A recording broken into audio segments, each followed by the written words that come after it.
Our students from Dobbins, a proud and historic high school in Philadelphia. A few years ago, we formed an after-school club. We then set out to create a documentary to learn about the root causes of violence.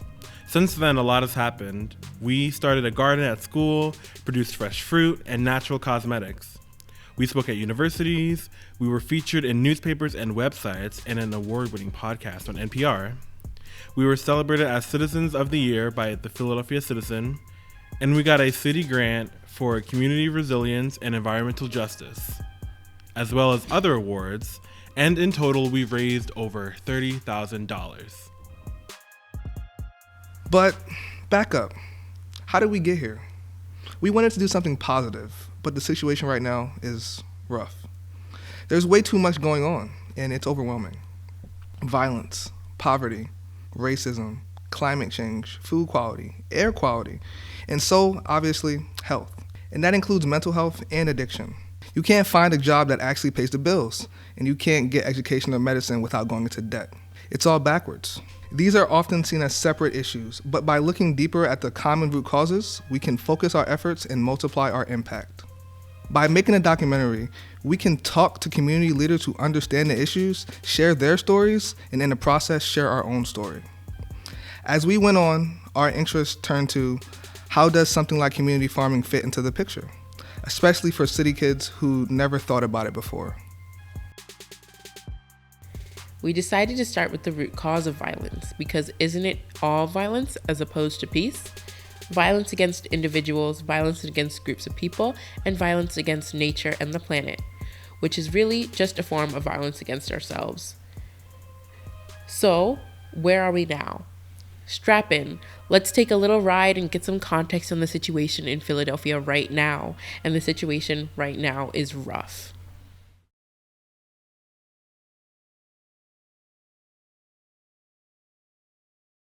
The reason today why violence exists is because the United States of America is the richest country in the world. And yet every day, 700 people a day in the United States of America die of poverty. This is our space. Most of our young people come here, chill, hang out, get a service provided to them. Most importantly, this is a place that they feel safe at and they can be themselves. In a time where people talk about the increase of youth violence, there's never any youth at the table. Also, in a time when we talk about the type of person that needs the help, we're not trying to help that type of person. So we created this because we know it doesn't exist. There's young people from different parts of the city who historically wouldn't get along, but they're able to come to this space and be able to vibe and record. And those tracks has been like fire, to be honest. So look out for the Yeah Philly record label coming soon. So, somebody want to spit some bars real quick? The energy that be here is crazy. Like, there's all this love that come here. They always showing love, making music. Like, this is a good place to be at. Like, I really tell everybody to come here. And if everybody come here, that would be great. We would really be on top of Philly, for real, for real. It was definitely a blessing when I first came, for sure. Changed my life, you know what I mean? Misunderstanding and hopelessness, which would then lead to violence, right?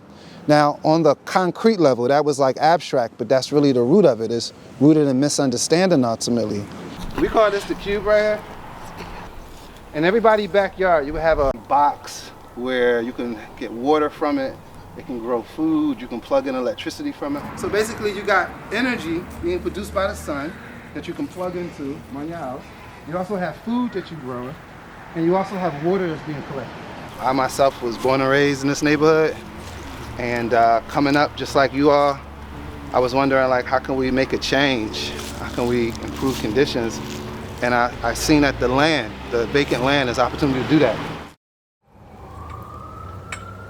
Those things, if we can't have a safe place to talk about conflict resolution, to hold our emotions in a really honest and vulnerable state, if we can't be fed, if we can't pour into the people that love us, if we can't be in still green spaces, then we can't be well. If we don't have all of those things that we need, we can't be well. So if we're all out here just trying to survive and we're all in a survival mentality, how can we really show up for each other? How can we really love each other into a better tomorrow? How can we dream past, I got to get 5 hours of sleep because I got to do an overnight shift and work a 9 to 5?